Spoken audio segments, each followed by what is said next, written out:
Hello guys! Nagluto si Lablab ng salted egg chicken. Sarap! Ilagay na natin ang sibuyas at bawang. Isunod na natin yung ating salted egg. Ayan, durug-durugin lang natin siya guys. Ayan, sige, durog-durog. Sige, durug-durugin hanggang sa mapina siya.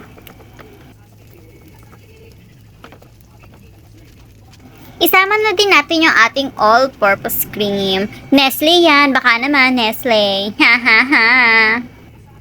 Haluin lang natin tapos tuloy-tuloy pa din natin yung pagdurog dun sa salted egg natin.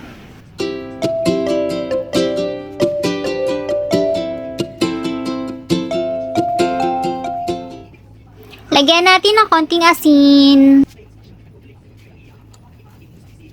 At syempre yung ating pepper.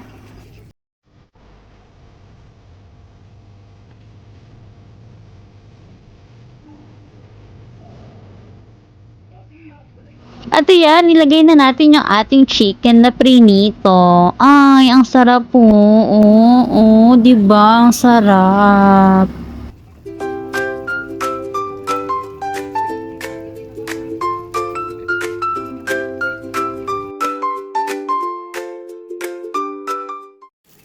Meron palang natirang sauce dun sa pan. So, hinalo namin yung kanin. Di ba ganun naman talaga hinahalo yung kanin? Di ba para sa mga adobo ganun?